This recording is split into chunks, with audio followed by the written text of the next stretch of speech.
வணங்க மக்களே, ஏஜென்ட் கிம் ரீஆக்டிவேட்டட் சீரிஸோடைய நெக்ஸ்ட் எபிசோட பற்றி தான் நம்ம இந்த வீடியோவில் பார்க்க போகிறோம். அதுக்குள்ள ஃபர்ஸ்ட் ஆஃப் ஆல் எபிசோடோடைய ஆரம்பத்தில் ஹீரோவுக்கு செம்மையாக டார்ச்சர் தந்துருப்பாங்க நார்த் கொரியானை சேர்ந்த ஒரு சோல்ஜர். அந்த சமயத்தில் அந்த சோல்ஜருமே சவுத் கொரியாவுடைய சீக்ரெட் என்கிட்ட சொல்லுன்னு சொல்லி தான் ஹீரோவுக்கு அவ்வளோ டார்ச்சர் தருவார். ஹீரோவுக்கு ஆரம்பத்தில் கரண்ட் ஷாக் தருது. அதுக்கடுத்தது ஹீரோடைய மூஞ்சில் துணியை போட்டு அதில் தண்ணி ஊற்றுறதுன்ற மாரி இந்த மாதிரியான டார்ச்சர்லாம் தந்துன்னு இருப்பார். கடைசியாக தான் அந்த சோல்ஜர் என்ன சொல்கிறான்னா, இதே நிலமை தான் உன்னுடைய பொண்ணுக்குமே ஏற்படும், மரியாதை சவுத் கொரியாவுடைய சீக்ரெட்டை சொல்லுன்ற மாரி ஹீரோடைய பொண்ணை பற்றிலாம் பேசிகிட்டு இருக்கேன். அப்போவே ஹீரோவுக்கு லைட்டாக பொறி தட்டிடுச்சு. அதில் ஹீரோ என்ன பண்ணுறான்னா, அவன் திடீர்னு கரண்ட் ஷாக் வைக்கலான்னு வந்திருப்பான். அந்த ஒயர் எடுத்து அவனுடைய கையிலே ஒரு சொறி விட்டுறாரு. அது மூலியமாக அந்த நார்த் கொரியன் சோல்ஜர் இறந்து போகிறமே காமிக்கிறாங்க. ஆனால் ஒரிஜினலாக இங்கே இருந்தது நார்த் கொரியன் கிடையாது, சவுத் கொரியன் தான். அடுத்ததான் ஹீரோ அந்த ரூமை விட்டு வெளியே வரும்போது ஒரு நார்த் கொரியாவில் இல்லைன்ற விஷயத்தை இவர் தெரிஞ்சுக்கிறாரு. அந்த சமயத்தில் தான் அங்கே இருக்கிற ஜென்ரல் என்ன சொல்கிறான்னா, நீ ஒரு வேளை சவுத் கொரியாவுக்கு எதிராச்சு நம்பிக்கை துரோகம் பண்ணுறேன்ற மாரி அதை நாங்கள் டெஸ்ட் பண்ணியிருந்தோம்னு சொல்லு. அதை கேட்டு ஹீரோ உட்காந்து அவருடைய கண்ணாடியை போடுறது மட்டும் இல்லாமல், எதுக்கு நீங்கள் உன்னை என்ன உயிரோடு வச்சுருக்கீங்கன்ற மாரி அதே கொஸ்டினாக அந்த ஜென்ரலை பார்த்து கேட்க, அதை கேட்டோன்னே அவர் சிரிக்க ஆரம்பிக்கிறாரு. எக்ஸாக்டான கொஸ்டினாக தான் நீ 20 வருஷத்துக்கு முன்னாடி என்கிட்ட கேட்டேன்னும் போது அந்த இடத்துல ஹீரோமே இப்போ நான் உங்களுக்கு என்ன பண்ணணும்னு கேட்க, அந்த சமையல் தான் குக்ஷியோவில் எக்ஸ்பிளைன் பண்ண ஆரம்பிக்கிறாரு. அதாவது நார்த் கொரியாவை சேர்ந்த ஒரு ஹையர் அஃபிஷியல் சைனாக்குள்ளார வந்திருக்காரா, அவருக்கு இவங்க சேஃப்டி தரணும்னு சொல்கிறாங்க. அதாவது அவர் அந்த இடத்துக்கு ஒரு அகதியாக தான் வந்திருக்காராம். அவர் எப்படின்னாச்சு இவங்க சவுத் கொரியாவுக்கு கூட்டாரணும்னு நினைக்கிறாங்க. ஆனால் இதை நினச்சா எஸ்எம்டியாலே ஈஸியாக பண்ணிடலாம். ஆனால் இங்கே இருக்கிற பிரச்சனை என்னன்னு கேட்டிங்கன்னா, இது நார்த் கொரியன் டெலிகேஷன்ஸ்க்கு தெரியக்கூடாதுன்னு யோசிக்கிறாங்க. ஏன்னா கூடிய சீக்கிரம் நார்த் கொரியன் டெலிகேஷன் சவுத் கொரியாவுக்கு இன்டர்டாக்ஸ்க்காக வர போகிறாங்க. கடைசியாக தான் இந்த இன்டர்டாக்ஸ்லாம் முடிஞ்சதுக்கப்புறம் நார்த் கொரியன் டெலிகேஷன்ஸ் அவங்களுடைய கண்ட்ரிக்கு போயிடுவாங்க.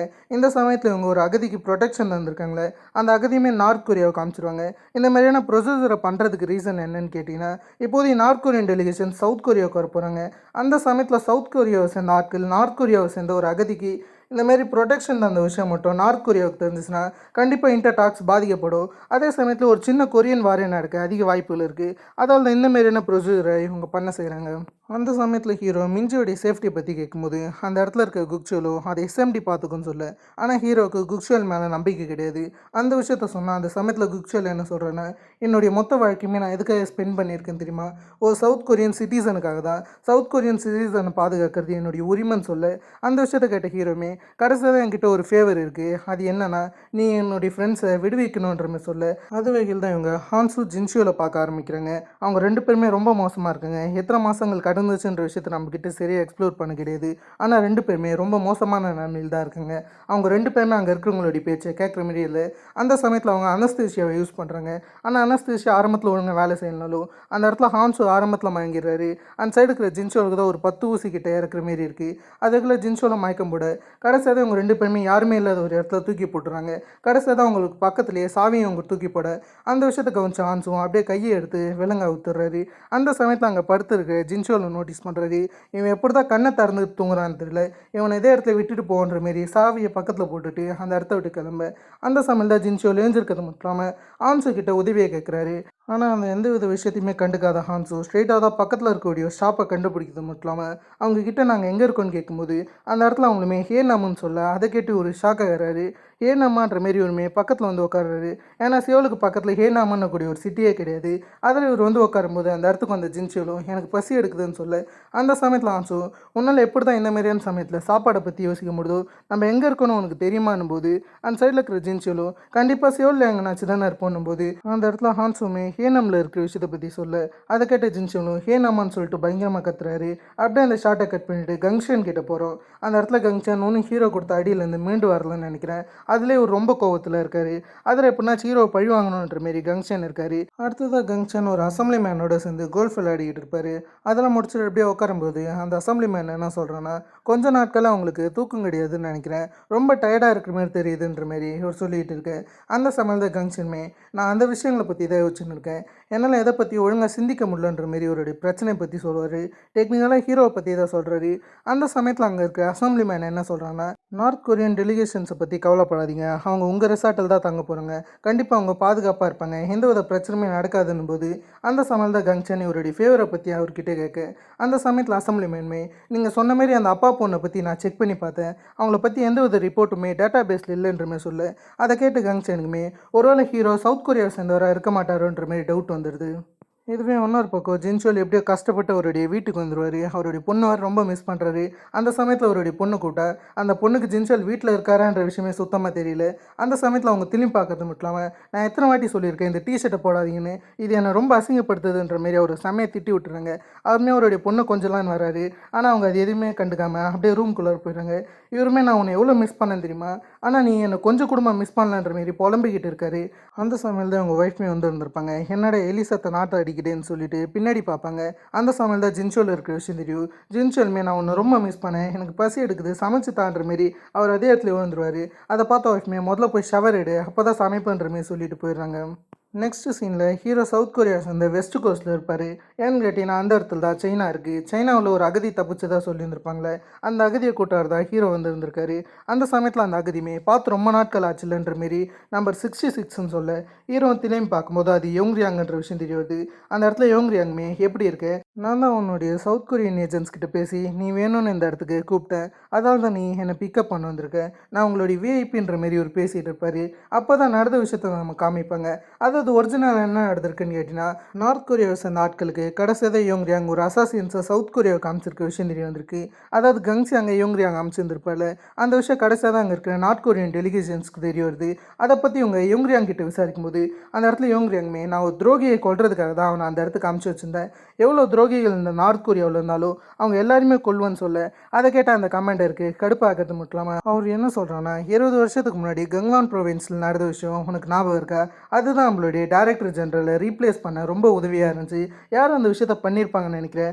அதாவது சவுத் கொரியாவில் நம்மளுடைய சோல்ஜர்ஸ்லாம் போகும்போது அந்த சோல்ஜர்ஸ் அங்கே வராங்கிற விஷயத்தை யாரோ ஒருத்தவங்க லீக் பண்ணியிருந்தாங்க. முதல்ல அந்த துரோகியை பிடிக்கணுன்ற மாதிரி சொல்ல அதை கேட்ட யோங்ரியாங்க்கு ஷாக் ஆகிடுச்சு. அதில் யோங்ரியாங்குமே ஒரு சீட்டில் இருக்கும்போது கடைசியாக ஒரு மேலே ஆக்ஷன் எடுக்க ஆரம்பிக்கிறாங்க. அதுவும் என்ன ஆக்ஷன் கேட்டிங்கன்னா, கவுண்டர் ரெவல்யூஷனரின்ற பேரில் தான் ஒரு மேலே ஆக்ஷன் எடுக்க. ஆனால் கடைசியாக அங்கே இருக்கிற சோல்ஜர்ஸை யோங்ரியாங் கொல்றது மட்டும் இல்லாமல் அதுக்கடுத்து தான் சைனாவுக்கு தப்பிச்சு வந்திருக்க விஷயம் தெரிய வருது. இருந்தாலும் ஹீரோ அவருடைய மொத்த கோவத்தையும் அடக்கிறது மட்டும் இல்லாமல் அப்படியே அவருக்கு ப்ரொடெக்ஷன் தர ஆரம்பிக்கிறாரு. கூடவே சங்கா அண்ட் மிஸ்டர்லேயும் இருப்பாங்க. இவங்க 3 பேர் சேர்ந்து தான் யோங்ரியாங்க்கு ப்ரொடெக்ஷன் தர போகிறாங்க. அந்த சமயத்தில் கூட யோங்ரியாங் திமிராக தான் நடந்துன்னு இருப்பார். ஆனால் ஹீரோவுக்கு அதை பற்றி கவலை கிடையாது. என்னுடைய பொண்ணு எப்படி இருக்கான்னு சங்கா கிட்ட கேட்கும்போது அவங்க எஸ்எம்டி பேரில் சேஃப்டியாக தான் இருப்பாங்கன்னு சொல்லு. அதுபடி தான் மிஞ்சியை காமிப்பாங்க. அந்த இடத்துல மிஞ்சியுமே அவங்க அப்பா எப்படி இருக்கிறதா கேட்டால் அங்கே இருக்க சோல்ஜர்ஸ் என்ன சொல்கிறாங்கன்னா, உன்னுடைய அப்பாவை பற்றி எங்களால் லீக் பண்ண முடியாதுன்னு சொல்ல. ஆனால் குக்ஷியல் என்ன சொல்கிறாங்கன்னா, உன்னுடைய அப்பா உயிரோட மட்டும் தான் இருக்காரு, நீ கூடிய சீக்கிரம் அவரை பார்த்துருவ, அதில் கொஞ்சம் காத்துக்கிட்டுருன்ற மாரி உங்கள் மிஞ்சிக்கு ப்ரொடெக்ஷன் தந்துக்கிட்டு இருக்காங்க. இதுக்கு பேர்லவே ஹீரோ காமிச்சு அவர் மொத்த சேஃப்டியுமே கவனிச்சிக்கிட்டு இருப்பார். அந்த சமயத்தில் தான் யோங்ரியாங் குளிச்சுக்கிட்டு இருப்பார். அந்த சமயத்தில் அவருடைய வடுவை நமக்கு ஃபோக்கஸ் பண்ணுறாங்க. இந்த வடுவில் ஒரு மிகப்பெரிய சீக்ரெட்டாக இருக்குது. அது என்னன்னு கேட்டிங்கன்னா, இந்த வடுவை கிரியேட் பண்ணது யோங்ரியாங் தான். அதுக்குள்ளார யோங்ரியாங் நார்த் கொரியாவை சம்மந்தப்பட்ட மிசைல் லெவலான ஒரு இன்ஃபர்மேஷன் வச்சுருக்காரு.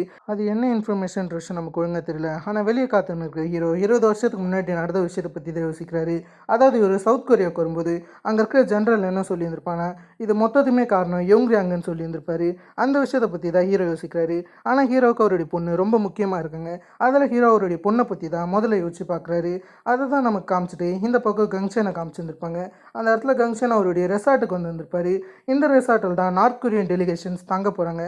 அந்த விஷயத்தை பற்றி இவர் பேசிகிட்டு இருப்பார். அதே இடத்துல தான் வைஸ் மினிஸ்டர் இருப்பார். அதுக்கடுத்தது கங்ஷன் வைஸ் மினிஸ்டரோட தனியாக உட்காந்து பேச ஆரம்பிக்கிறாரு. அந்த சமயத்தில் கங்ஷன் ஒரு கேட்ட விஷயத்தை பற்றி வைஸ் மினிஸ்டர் கிட்ட கேட்க அந்த சமயத்தில் வைஸ் மினிஸ்டர் ஹீரோ பற்றி எக்ஸ்பிளைன் பண்ணுறாரு. அதாவது ஹீரோ ஒரு நார்த் கொரியன் ஸ்பைன்னு சொல்கிறது மட்டும் இல்லாமல் அவர் சவுத் கொரியாவுக்கு எப்படி வந்தாருன்ற மாரி மொத்த இன்ஃபர்மேஷனும் கங்ஷன் கிட்ட சொல்லு. இதெல்லாம் நடந்துன்னு இருக்கும்போது அந்த சைடு ஹான்ஸு ஜின்ஷோலி காமிப்பாங்க. அதில் ஹான்ஸு புலம்பிக்கிட்டு இருக்காரு. ஏன்னா எஸ்எம்டி இவருடைய இடத்துக்கு வந்ததுலேருந்து ஏகப்பட்ட பசங்க இவருடைய ஸ்கூலுக்கு வர விஷயத்தை விட்டு இருந்திருப்பாங்க. அதில் புதுசாக இவருடைய ஸ்கூலில் ஆரம்பிக்க போகிற விஷயத்தை பற்றி சொல்ல அதை கேட்ட ஜின்ஷோலி இதே மாதிரியான விஷயம் தான் இவருக்கு நடந்துச்சுன்னு சொல்கிறாரு. ஜின்ஷோலுக்கு ஒரு சீக்ரெட் பேஸ் இருக்கும். அந்த இடத்துல இவர் ஏகப்பட்ட ஆயுதங்களை சேர்த்து வச்சுருந்துருப்பாரு. அந்த மொத்த ஆயுதங்களையும் எஸ்எம்டி பறிமுதல் பண்ணியிருக்காங்க. அதை பற்றி தான் ஒரு பொலிமீன் இருக்குது. அந்த சமயம் தான் ஹான்ஸுக்கு ஒரு சின்ன கால் வந்திருக்கும். அதாவது உங்கள் பையன் ஒரு சின்ன பிரச்சனை பண்ணி வச்சுருக்காரு ஸ்கூலில், அது விஷயமா போலீஸ் ஸ்டேஷன் கூப்பிட்றாங்க. சரின்னு சொல்லிட்டு அந்த இடத்துக்கு ஹான்ஸு போக செய்கிறாரு. அந்த சமயம் தான் என்ன பிரச்சனைன்னு கேட்கும்போது இவங்க பையன் அங்கே இருக்கக்கூடிய ஆட்களை பயங்கரமாக அடித்த விஷயம் தெரிய வருது. அதில் ஹான்ஸு இவங்க பையனுக்கு டீச்சிங் சொல்லி தரணும்னு சொல்லிட்டு கடைசியாக தான் நீ என்ன அடிக்கலாம் நான் ஒன்று அடிக்கலான்ற மாரி 2 பேர் சண்டை போட ஆரம்பிக்கிறாங்க. அந்த சமயத்தில் ஹான்ஸு அவருடைய பையனை அடிக்கிறது மட்டும் இல்லாமல் இப்படி தான் நீ அடித்த பசங்களுக்கு வலிச்சிருக்குன்ற மாதிரி பேசிட்டு இவர் நடந்து போகும்போது எதிர்பாராததில் அவங்க பையன் ஆன்ஸோடைய முதுகில் அடிச்சிருவார். அதை பார்த்து கடுப்பான ஆன்ஸு எவ்வளோ திமிரு இருந்துச்சுன்னா நீ உன்னுடைய அப்பா அடிப்பேன்னு கேட்க அந்த சமயத்தில் அந்த பையனுமே நீங்கள் தான் அடிக்க சொன்னீங்கன்னும் போது அதை கேட்டு ஹான்ஸ் அவனை தடுத்த ஆரம்பிச்சிடுறாரு. இதெல்லாம் ஃபன்னாக நடந்துன்னு இருக்கும்போது அந்த சைடு யோங்ரியாங்கும் ஹீரோ கிட்ட திட்டிகிட்டு இருப்பாரு, எதுக்கு நீ என்ன ஒரு விரோதியாக பார்க்குற, நம்ம 2 பேரும் நார்த் கொரியாவிலேருந்து தப்பிச்சு ஒரு அகதியாக தான் இந்த இடத்துக்கு வந்திருக்கோம். ஆனால் நம்ம 2 பேருக்குள்ள ஒரு டிஃப்ரென்ஸ் இருக்குல்ல, அதாவது நீ உன்னுடைய உயிரை விட சொல்லி அவங்க கிட்ட கெஞ்சி வந்திருக்க, ஆனால் நான் இந்த இடத்துக்கு ஒரு விஐபியாக வந்திருக்கேன்ற மாதிரி பேசிகிட்டு இருக்கேன். அது எதையுமே கண்டுக்காத ஹீரோ மெயினாக என்ன பார்க்குறாருன்னு நியூஸ் தான் பார்க்குறாரு. அதாவது நார்த் கொரியன் டெலிகேஷன்ஸ் இப்போதைக்கு சவுத் கொரியாவுக்குள்ள வர வந்துட்டாங்க. அந்த நியூஸை தான் ஹீரோ பார்த்துக்கிட்டு இருக்காரு. கடைசியாக தான் வந்த ஆட்களுமே அப்படியே கங்ஷனுடைய ரெசார்ட்டுக்கு போகிறது மட்டும் இல்லாமல் அதுக்கடுத்து தான் சாப்பிட போகிறாங்க. அந்த சமயம் தான் நார்த் கொரியன் டெலிகேஷனை சேர்ந்த ஒரு ஆளுக்கு, அதாவது சைனாவில் இருந்த யோங்ரியாங்க்கு சவுத் கொரியா ப்ரொடெக்ஷன் அந்த விஷயம் தெரிய வருது. அதெல்லாம் கேட்டு கடுப்பான அந்த நார்த் கொரியனுமே சாப்பாடு வேணாம் ஒரு மண்ணு வேணான்ற மாதிரி அந்த இடத்த விட்டு ஏஞ்சி போகும்போது கங்ஷன் தடுக்கிறாரு.